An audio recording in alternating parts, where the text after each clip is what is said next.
Welcome to the second lesson in my introductory course of altars. In this lesson, we'll learn some of the basic steps to assemble your altar. I also want to say that these are just all suggestions, ways that you may want to set it up or how other people have suggested you set it up. But once you get started, there's no real wrong or right way to set up an altar. You can set it up however you want with whatever you want. Some people, like I know myself, when I got started, I read everything. I set it up the way that and I'm going to air quote, are supposed to. But then over time, it kind of changed into how I wanted it, what worked for my practice. So, like I said, these are just suggestions to get you started. This way, it's a jumping off point, and once you get going and you get that daily practice starting, you'll start making everything more your own. Now, once you've located a space, the next step is to assemble the focal point of your sacred space, which is the materials. You will place sacred objects on it, things that connect to your soul and spirit. It can be as simple as a cloth lying on the floor, a mini table, a nice piece of wood, or a larger table if you have decided, have a dedicated room that you want to put it in. Once you have it set up, you'll need something to represent your true spiritual self or your pure awareness, which we talked about in the other lesson. This can be a sphere or a crystal or anything that represents your soul to you. You can even use an image if there's like a certain picture that makes you feel that it's a connection for you. That would be also something that you could print out, or a painting that you painted. That can be the focal point as well. You may also choose to find pictures or statues of various holy beings who inspire you, but from a spiritual standpoint, you will be in their company when you enter your sacred space. This space will exist in two worlds that are intertwined, allowing easy access between both worlds. The wall between the worlds will be thinner here, and work can be done more easily. First, you're going to cover your area with an attractive cloth. This can be anything from a piece of fabric that has been sitting around for a couple of years to maybe a sarong you purchased a while back and never wore. I know my first cloth was a pashmina I purchased while I was in India, and it was just the right length to cover the mantle of my fireplace. I have since bought an actual altar cloth, as I didn't know how to put my candles up there so the wax didn't drip on it, so the pashmina kind of got a lot of wax on it.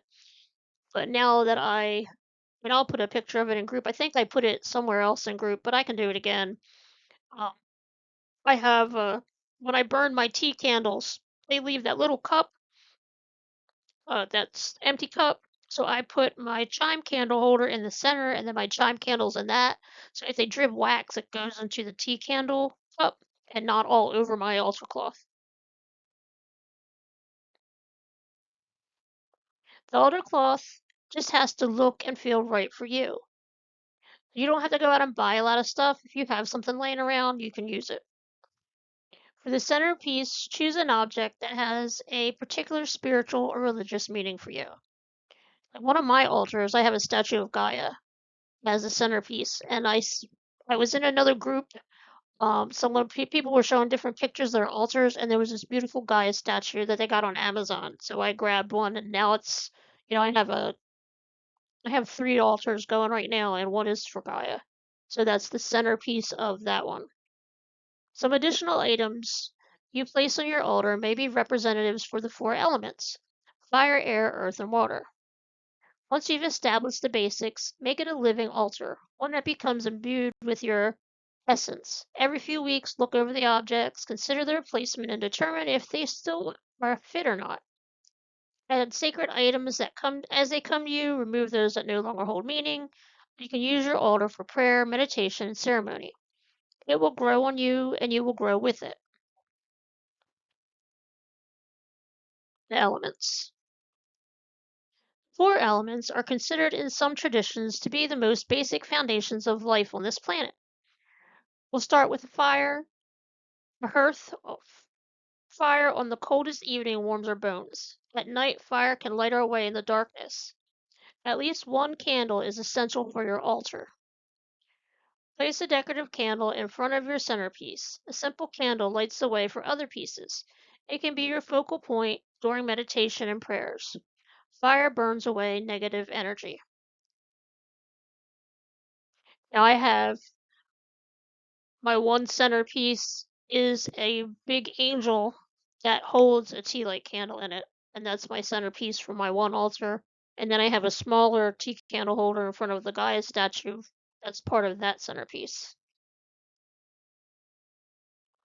Water. Water can be represented by a special vial, such as holy water, received from waters of various lakes, streams, rivers, or oceans.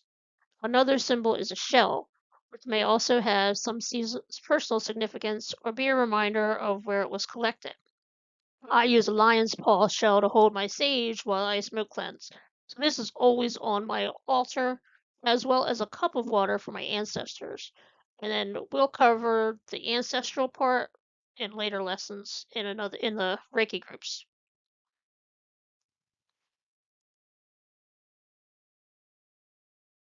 What symbols come to mind when you think of air?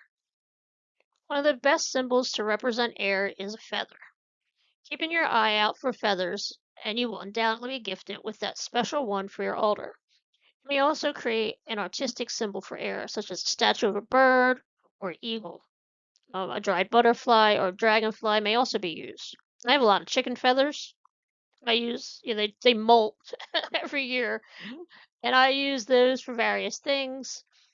Sometimes I will put them together and I'll use them when I, go through and smoke cleanse to fan the smoke around. But I do have special feathers. There are 4 blue jay feathers that I found in my backyard over various times. They hold meaning for me because of my grandfather. He used to always joke around about bluebirds, especially with my sister. So I work them into my altar. Incense smoke can also be a representative of air. So you can burn a stick of incense also to represent air. There are many different symbols for earth. This includes actual pieces of earth, such as rocks, stones, or crystals. It could be sand from the beach, dirt from a family grave plot. Be careful when you take from the earth. Use your inner guidance and common sense as to the appropriateness of taking an object from where you found it. When it comes to gifts from the earth, you may want to close your eyes and meditate for a minute to ask if it's okay to accept that piece of land. You will feel as if you are receiving it and not taking it when it's right to do so. Once you've established the space for your altar, the covering is there and the elements are represented, we can consider other sacred objects for your altar. You could also put a plant for earth because it's got dirt in the plant. It's all things that represent earth. Now we're going to cover briefly the 4 directions. The layout of your sacred space will also require knowledge of the 4 directions, which can also be known in some practices as the life compass. A life compass is a device that allows you to see what has been in shadow for most of your life and to validate all the critical aspects of your entire life at one glance. It is an invaluable asset in maintaining balance in your life, and it is important to help manage your life and sustain your practice. In this lesson, we will just be using the 4 directions to place our elemental pieces. I'll get into the life compass information in my Reiki 3 course, or you can grab the book The Way of the Mystic Wizard by Matthew Baker for more information on the life compasses. Now we'll cover the different aspects of the 4 directions. These 4 quadrants and center have qualities associated with them in both witch and shamanic practices. You will also see how they work with tarot, as the 4 tarot suits are also associated with the 4 elements. In the north, we will have stone, which is associated with the earth and the elements, and pentacles and tarot. In the east is air, the wind, or the intellect, or the swords. South is fire or transformation. In tarot, this would be wands or spears. In the west is water or cups. This is usually based on emotions. I will talk about each direction briefly to help with understanding each direction and how this information may help you to set up your altar. In the north, we have stone. This represents being grounded and practical. This is the foundation of things, as earth and stone are stable. It can also represent material things in the home. This is where you will place what you have chosen to represent the earth element on your altar. In tarot, this element is represented by pentacle suit. In astrology, this would be the signs of Taurus, Virgo, and Capricorn. In the east, this is associated with air. Air represents communication, intellect, and wind. We cannot breathe without air, and we cannot speak without air. It is represented by the sword in tarot. Swords can be double-edged. Sometimes words are sharper than knives. Air signs in astrology are Gemini, Libra, and Taurus. South is associated with fire, the power of transformation. We think of the phoenix when we think of fire. It burns all up and turns to ash and is reborn. It is also associated with the burning away of things we do not want or no longer need. Sometimes fire can bring chaos, sometimes it brings warmth and light. Fire is usually an element that causes an action to transpire. In tarot, it is represented by the suit of wands, and in astrology, it is the signs Aries, Leo, and Sagittarius. Fire is also associated with prayers across several traditions. It can take many forms, such as candles or oil lamps. If it isn't safe to use an actual candle on your altar, you can use battery-operated one. I use both. I have a candle with the flame, like a little tea candle, and they usually burn for a couple of hours. You can get them at different thicknesses, and it usually will tell you on the package they'll burn for however many hours they'll burn for. I buy a pack of them. I think I get 90 of them from Amazon, but you can get smaller packs of 50 at Walmart for like $5. Um, I have the candle that I use when I start my day. I light my candle, I say my prayers, and then I let them. Some home all day. I'll let them go until they burn out. Then I have a battery operated one on a timer that comes on a certain time every night, and then it shuts back off after a few hours. And I'll get more into the veneration part of it in another lesson. I'll cover that in Reiki too. This is just touching on things a little bit, just to give you some ideas and placing things certain places. The West brings us to water, which is symbolic of emotions and feelings. Feelings can wash over you, just like water can. Feelings are also a way of knowing. You just had the feeling. They are part of your intuition. Water can heal the wounds of the sword, spears, and fire. It can help water the earth so that things can grow and help connect us to others. It is represented by cups, which hold the water of life in the tarot deck, and in astrology, it is Cancer, Scorpio, and Pisces. If light and heat of fire symbolize prayer, the water represents the medium through which spiritual energy passes. Also, if you are spiritually sensitive, you may require more water or to stay more hydrated during more active times. Water is crucial to health and well-being. Wounds heal faster when kept moist, and the human body is composed of about 60% water. Some people keep several glasses of water on their altar to represent their guardian angel or God or individual spirit groups. I keep water on my altar for ancestors to quench their thirst. You can change it out daily or weekly, but it doesn't need to be changed out. It does need to be changed out and refreshed. And I chose this picture of this little chalice because it was really pretty, but I use a teacup. I have either a glass teacup or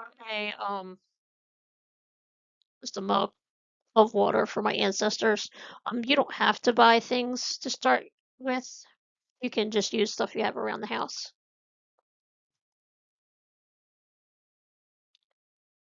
The center is where you place your image. It is where you place your practice so you can grow, where you balance out the other aspects of your altar and your life.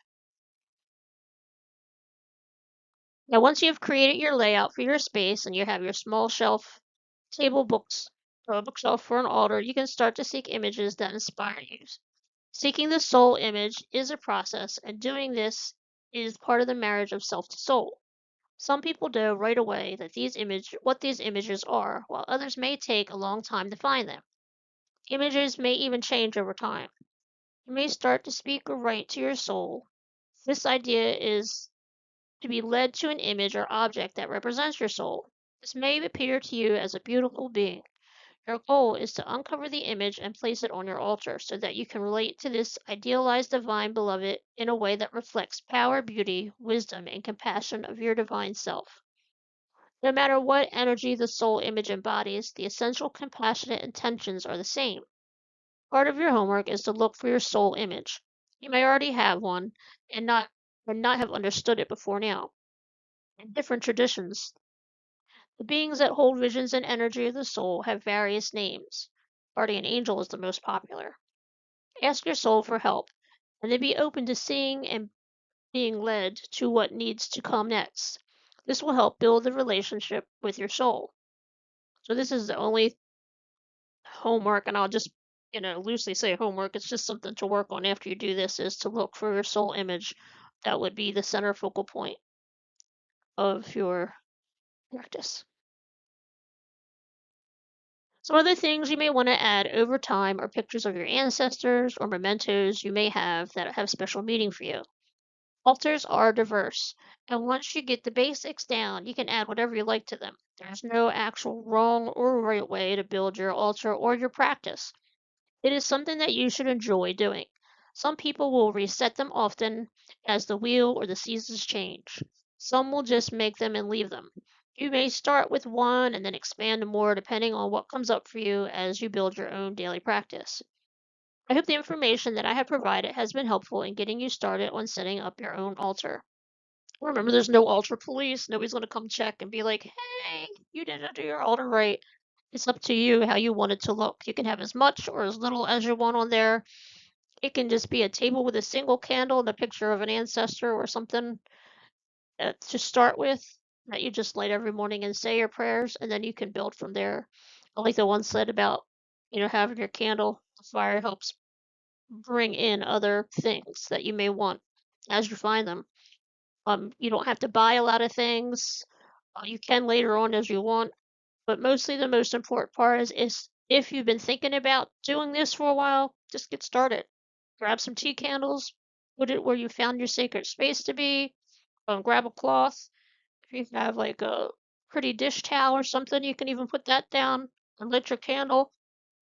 Or do your prayers either in the morning or evening or both. Whatever works for you. Just get your practice started, and it'll just start building itself as you go.